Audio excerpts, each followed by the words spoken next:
Okay, so dito tayo ngayon sa tapat ng SMC More. Okay? Yung harapan ng SMC More, makikita natin yung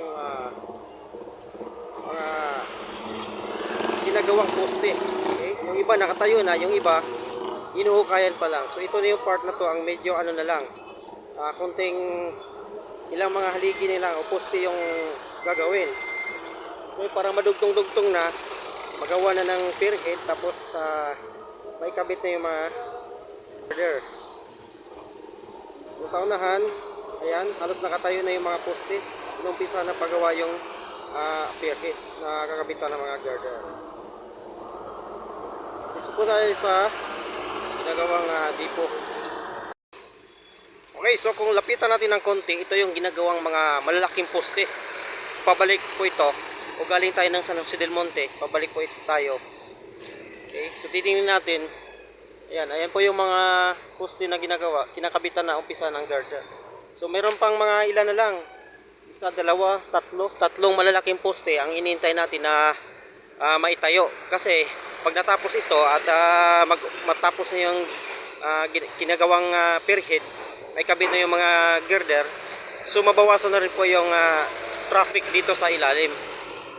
Dahil dito sa ilalim, halos isang bus lang ang pwedeng magkasya. Okay?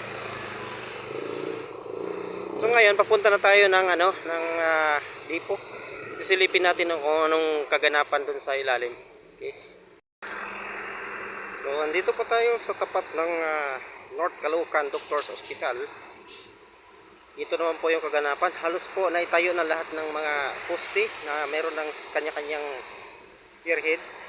So ang kulang na lang po nito ay girder na lang para doon i-layout yung release. So ito, malapit-lapit na po tayo sa ginagawang dipo sa may katabi ng Lamisa Dam. Ay, dito nakaranas tayo ng medyo matraffic na dahil nga marami pang ginagawa, marami nang gumagawa sa ilalim. Dito sa tapat ng Dominic College, ito na po, nakakabit na yung kanyang mga girder. Okay, so ano na lang, parang yung kanyang sahig, tapos ang nilatag yung mga release. So napakalapit na po natin dito sa dipo. So andito po tayo ngayon sa harap ng Aguada Residences, mismong sa tapat ng bungad ng ginagawang dipo ng MRT7. So napapansin ninyo, halos tapos na yung kanyang structure sa mga building. Okay, so ano na lang ang kulang, bubong.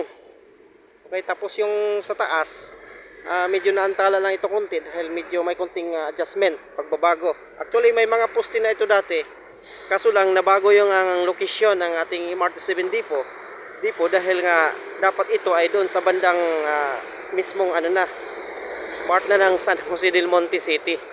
Kaso lang nagkaroon ng issue sa right of way. So dito na lang inilipat sa Lamisa o area ng Lamisa Dam. Okay, so nagkaroon ng adjustment. So doon nakatayo na yung kanyang mga poste, meron ng daanan ng release. Okay? So dito ano lang din po ang kulang, mga girder na lang. So sinisikap nila ng ating contractor na by the end of this year 2025 mabubuksan na ito. Okay? Kahit mula Fairview o mula dito sa dipo, dadaan ng Fairview, SM Fairview, diretso na po yan sa SM North, IDSA.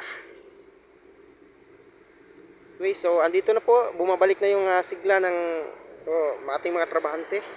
Napakasipag yung ating mga trabahante dito sa MRT7.